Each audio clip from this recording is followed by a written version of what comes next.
नमस्ते एंड स्वागत है आप सभी का मेडियन सर्जरी केयर में। मैं हूं आपकी होस्ट वैशाली। जैसे कि आप सभी जानते हैं, हमारे इस स्पेशल सीरीज में आज हम पूछेंगे आपके सभी क्वेश्चन अपने मेडियन एक्सपर्ट्स के साथ।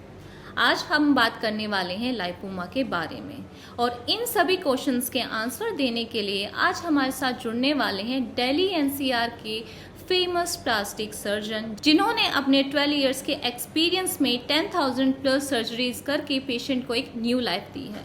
तो वेलकम करते हैं डॉक्टर साहिल सिंगला को। Thank you so much sir, हमारी इस स्पेशल सीरीज़ का पार्ट बनने के लिए। हमारे व्यूअर्स आपसे कुछ क्वेश्चंस पूछना चाहते हैं और हम चाहते हैं कि हमारी इस स्पेशल सीरीज़ के थ्रू हम उनके सभी क्वेश्चंस के आंसर दे पाएँ। तो हमारा फर्स्ट क्वेश्चन है कि क्या लाइपोमा होता है, इसका ट्रीटमेंट किस तरीके से किया जाता है। साथ ही साथ लोगों को बहुत ज़्यादा डाउट्स होता है कि क्या हमें सर्जरी करानी चाहिए। तो प्लीज़ आप हमें बेसिक से स्टार्ट करके बताएंगे कि एक्चुअल में लाइपोमा क्या होता है। लाइपोमा जो है एक फैटी ट्यूमर है। हमारे जितने भी बॉडी में फैट सेल्स होते हैं उनका एक फैटी ट्यूमर है जिसका लम्प्स बन जाते हैं स्किन के नीचे। एंड वो लम्प्स जो है कहीं भी हो सकते हैं, वो मल्टीपल भी हो सकते हैं, 2-3 भी हो सकते हैं, सिंगल भी हो सकता है। तो ये लंबे समय से हिस्ट्री होती है, 1 साल में या 6 महीने की हिस्ट्री कम से कम होगी पेशेंट की। एंड पेशेंट कहेगा मेरे को बहुत सारे गांठें बन गई हैं बॉडी में। तो बेसिकली वो नॉन कैंसरस ट्यूमर्स होते हैं फैट सेल्स का, पहली चीज़। दूसरी चीज़, जैसे मैंने बताया, ये नंबर में भी मोर देन 10 भी आ सकते हैं, 20 भी हो सकते हैं, 5 भी हो सकते हैं, एक सिंगल भी हो सकता है। किसी किसी को फोरहेड में भी होता है लाइपोमा, आपने देखा फोरहेड के नीचे। और किसी को सर में भी हो सकता है, किसी को बैक में हो सकते हैं। तो ये लाइपोमा जो है किसी भी बॉडी पार्ट पे आ सकते हैं। सर, हमारा दूसरा क्वेश्चन है, लाइपोमा कितना पेनफुल और कितना हार्मफुल हो सकता है। लाइपोमा नॉर्मली पेनलेस होते हैं, बट किसी किसी लाइपोमास में depending on the body location, अगर वो कोई किसी के बैक में है तो वो पेनफुल हो सकते हैं। हाथों में नॉर्मली लाइपोमा पेनलेस रहते हैं। तो depending upon the body site वो पेनलेस और पेनफुल हो सकते हैं। और किसी किसी में ये भी हो सकता है कि किसी को वहाँ पे लाइपोमा बना और वहाँ पे कोई इन्फेक्शन हो गया या कुछ ऐसे चोट लग गया, तो उसमें भी पेन हो सकता है। ओके सर, जैसे कि काफ़ी व्यूअर्स को एक कन्फ्यूज़न रहता है, क्योंकि आपको पता है हर पेशेंट का एक अलग एक्सपीरियंस होता है कि अगर हम कोई रेमेडीज़, होम रेमेडीज़ या फिर कोई भी आयुर्वेदिक रेमेडीज़ हम ट्राई करते हैं, उससे हमें ये लाइपोमा में रिलीफ मिल सकता है, वो क्योरेबल है। तो क्या ऐसा है? नहीं, पेशेंट्स जो हमारे पास आते हैं वो कई पेशेंट्स होते हैं जो आयुर्वेदिक और होम्योपैथिक दवाइयाँ लेके आते हैं और 6 महीने साल की खा के आते हैं, लेकिन उनका लाइपोमा नहीं जाता। जो हमारी नॉलेज कहती है, एलोपैथिक, आयुर्वेदिक और होम्योपैथिक मेडिसिन का कोई रोल नहीं है। लाइपोमा जब पेशेंट को होता है तो सर्जिकल रिमूवल ही उसका सबसे बेस्ट आंसर है। हमें सर्जरी के द्वारा ही निकाला जाता है। ओके, तो जितना मैं समझ पा रही हूँ, सर्जरी एक मस्ट प्रोसीजर होता है अगर आप लाइपोमा अपनी बॉडी से निकालना चाहते हैं, राइट? ठीक है सर, जैसे लाइपोमा का कब पता चलता है कि ये एक हाई स्टेज है, अभी हमें इसकी सर्जरी करवानी पड़ेगी? क्या इसके सिम्टम्स होते हैं? लाइपोमा में सर्जरी के there are 3 indications for lipoma removal surgery. पहला होता है कि अगर पेशेंट का साइज़ काफ़ी बढ़ जाए और उसको पेन होने लगे। दूसरा है कि पेशेंट को बहुत सारे लाइपोमास हैं हाथों में और उसको कपड़े पहनने में प्रॉब्लम है, टी-शर्ट्स पहनने में प्रॉब्लम है कि वो पहन ही नहीं सकता, और किसी के सामने एंजाइटी होने लगती है कि सब पूछते हैं उससे कि गांठें कैसे हो गई, तो उसमें हम निकालते हैं लाइपोमा। और तीसरा जो होता है कि अगर कोई लाइपोमा बहुत लंबे समय से और सडनली उसमें बहुत सारा ग्रोथ हो जाए, यानी कि वो साइज़ में बढ़ जाए, तो उसमें हम लाइपोमा रिमूवल सर्जरी करते हैं। सर, यूजली जो ग्रोथ आती है लाइपोमा में, वो यूजली मतलब कितने इनिशियल स्टेज पे हम देख सकते हैं, कितनी फास्ट ये ग्रो करता है हमारी बॉडी में? Lipoma they are very slow growing, वो फास्ट ग्रोइंग नहीं होता। फास्ट ग्रोइंग अगर किसी को लाइपोमा में तो है, तो वो हो सकता है कि 1 से 2% चांस हो कि उसमें कोई कैंसर डेवलप हो रहा हो। Normally they are non cancerous. ठीक है सर, लाइपोमा की सर्जरी का क्या प्रोसेस होता है? क्या इसमें एनेस्थीसिया की ज़रूरत होती है जैसे कि अदर सर्जरीज में होती है? लाइपोमा में एनेस्थीसिया हम लोकल भी दे सकते हैं और जनरल भी दे सकते हैं, डिपेंडिंग अपॉन कितने लाइपोमा है पेशेंट के। अगर किसी पेशेंट के 2 या 4, 5, 6 हैं तो हम उसको लोकल एनेस्थीसिया में ही कर सकते हैं। और अगर किसी पेशेंट के more than 20 lipoma, more than 15 lipomas हैं, उसको हम जनरल में ही करते हैं। सर, क्या ये जो सर्जरी प्रोसीजर होता है, क्या ये पेनफुल होता है? सर्जरी से पहले जब एनेस्थीसिया दिया जाता है तो उसके बाद पेशेंट को कुछ पता नहीं चलता, एंड वो लाइपोमा हम निकाल देते हैं। एंड इसके बाद जो है पेशेंट की रिकवरी 10 to 12 डेज में सारी हो जाती है। ये जो हम प्रोसीजर कराएंगे कि अगर कोई पेशेंट है या कोई भी प्लान कर रहा है सर्जरी के लिए, तो उसको टेंटेटिव एक आइडिया मिल जाए, तो आप हमें बता सकते हैं कि इसका जो ड्यूरेशन होता है प्रोसीजर का, ये कितना होता है?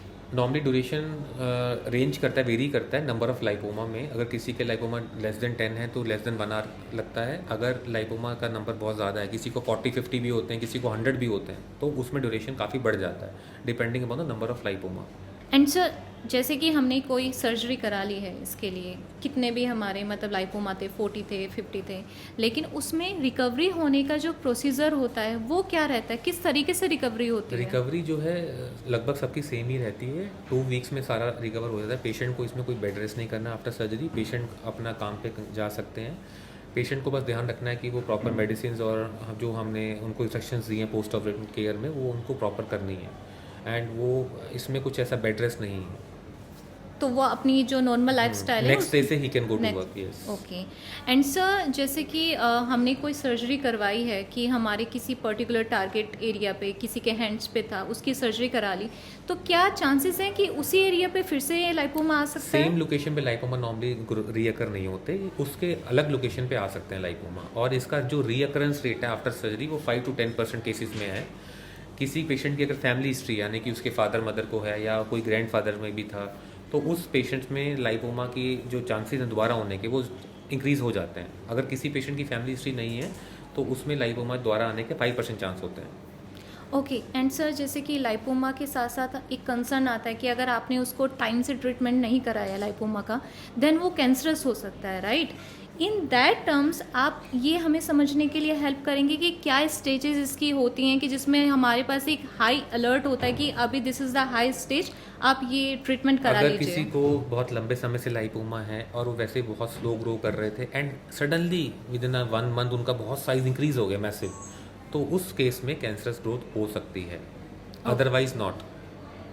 एंड सर, क्या लाइपोमा भी लाइफ थ्रेटनिंग हो सकता है? लाइपोमा नॉर्मली लाइफ थ्रेटनिंग नहीं होता। लाइपोमा जैसे मैंने बताया they are non cancerous in nature. 1% lipoma अगर वो उसकी ग्रोथ काफ़ी तेज हो जाए यानी कि तो साइज़ काफ़ी बढ़ जाए, उसमें हम कैंसरस चांसेस कह सकते हैं। उस केस में लाइफ थ्रेटनिंग हो सकता है, वरना सर, नहीं। जैसे कि एक एग्जांपल के लिए, सिनेरियो के लिए, व्यूअर्स का भी बहुत क्वेश्चंस आता है ये कि जैसे कि उन्हें ट्रीटमेंट कराना है, लेकिन आपको पता है कि हर प्लेटफॉर्म पे एक नई चीज़ें होती हैं। अब पेशेंट कंफ्यूज होता है कि उसको इस ट्रीटमेंट का प्रोसीजर कराने के लिए क्या हॉस्पिटल जाना चाहिए या क्लिनिक, तो ऐसे केस में पर्सन कैसे चूज़ करे कि उसको हॉस्पिटल जाना है या क्लिनिक? सी देखिए, पहली तो पेशेंट्स, अगर किसी पेशेंट को लाइपोमा है तो इस मैटर ये नहीं करता कि वो क्लिनिक जा रहा है हॉस्पिटल जा रहा है, वो अपने डॉक्टर से मिले चाहे वो कहीं भी हो। और डिपेंडिंग अपॉन उसका भाई 1 लाइपोमा है या 2 है 3 है, तो हम अगर बहुत कम लाइपोमा है तो क्लिनिक में रिमूव कर सकते हैं। अगर बहुत ज़्यादा लाइपोमा यानी कि मोर देन 50 मोर देन 40 तो वो हॉस्पिटल सेटिंग में ही करना चाहिए। सर, जैसे आपने मुझे बताया सर्जरी के बारे में, मतलब जस्ट मैं एक जानना चाहती हूँ, यूजली हम जब भी कोई सर्जरी कराते हैं उसके स्कार्स रह जाते हैं, राइट? तो क्या लाइपोमा में भी सर्जरी कराने के बाद कभी हमारी बॉडी पे कहीं पे भी स्कार्स रहते हैं? सी लाइपोमा की सर्जरी जो होती है वो साइज़ पे डिपेंड करती है। नॉर्मली जो हमारे हाथ पे लाइपोमा है यानी कि जो हमारे फोर आर्म पे लाइपोमा होते हैं उसमें हम लाइपोसक्शन नहीं करते, उसमें हम होल एंड पंक्चर टेक्निक करते हैं। अब जब जो होल बनता है वो depending upon the size of lipoma होता है। अगर लाइपोमा का साइज़ बड़ा तो होल का साइज़ बड़ा होगा, तो उसमें हम फिर 2 या 3 स्टिच लगते हैं। एंड उसका जो मार्क होता है वो फाइन लाइन होती है यानी कि स्कार आता है। एंड वो स्कार विद टाइम 6 महीने में, साल में लाइट हो जाता है। एंड जैसे अब लाइपोमा हमारे कभी बैक पे हैं तो हम उसमें लाइपोसक्शन भी करते हैं, टमी पे भी लाइपोसक्शन करते हैं, तो उसमें हम एक ही होल से 3-4 लाइन, अगर वो एक ही लाइन में है तो हम निकाल सकते हैं, उससे स्कार फिर कम ही आता है। Thank you so much sir, आपने अपने इंसाइट हमारे साथ शेयर किए। आई होप हमारे व्यूअर्स के जितने भी क्वेश्चंस थे वो उन सभी के डाउट्स क्लियर हो गए हैं, साथ ही साथ जितने भी मिथ्स थे वो भी क्लियर हो गए हैं। एंड आप सभी से भी मेरी यही रिक्वेस्ट है, अगर आप भी चाहते हैं कि ऐसी वीडियोस हम लोग अपलोड करते रहें तो please don't forget to subscribe this channel. Apart from that हम नेक्स्ट टाइम फिर से मिलेंगे एक न्यू टॉपिक और न्यू क्वेश्चंस के साथ। Thank you so much.